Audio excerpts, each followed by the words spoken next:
Il est plus rentable pour une exploitation de réaliser un sursemis que de retourner entièrement à la parcelle et de recommencer avec un combiné semoir, donc charrue plus combiné semoir, qui engendre plus de frais alors qu'un sursemis, cela nous permet donc de gratter le sol en surface, de pouvoir semer les graines en même temps.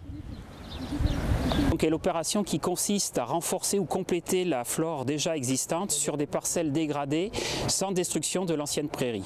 Le sursemis consiste déjà à intervenir sur une végétation rase. Donc on va chercher à boucher la terre mise à nu.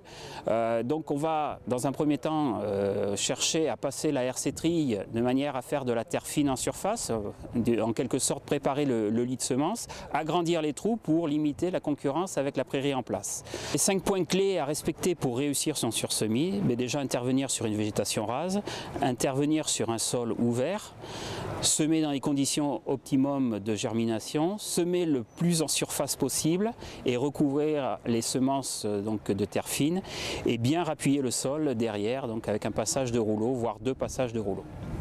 Aujourd'hui, je suis ici pour essayer de répondre aux questions des éleveurs par rapport au choix des espèces dans le cadre d'un sursemis.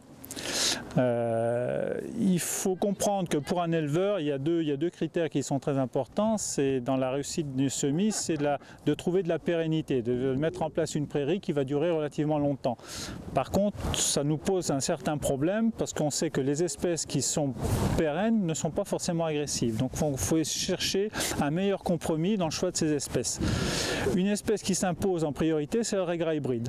On retrouve l'agressivité d'un régrat italien, par exemple, avec une pérennité qui peut aller jusqu'à 3 ans. Donc elle est relativement intéressante, entre autres associée avec un trèfle violet, pour réussir, on va dire, un sursemis pour une durée de 3 à 4 ans, si ça veut bien aller. Donc je vais vous présenter la prairiale qui est une herse de prairie.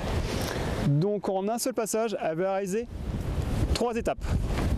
Une première étape, venir scarifier, ameublir la prairie par 2 rangées de couteaux qui sont montés en quinconce et en diagonale. On évite les remontées de pierre. Une deuxième étape qui va être des lames de nivellement, tout simplement pour venir ébouser, taupiner la prairie. Et une troisième action, des peignes qui eux vont venir émousser et éliminer la flore morte. On a également une 4e action optionnelle qui est un semoir pour réaliser une action de sursemis. Le Greenmaster est constitué de 4 éléments. Nous avons tout d'abord ici à l'avant une barre niveleuse qui est réglable en hauteur et en inclinaison pour niveler et scarifier la prairie. La hersétrie composée de dents en 12 mm qui va régénérer la prairie, mélanger la terre avec les fines semences. On peut régler l'inclinaison de la herse ici via un système mécanique.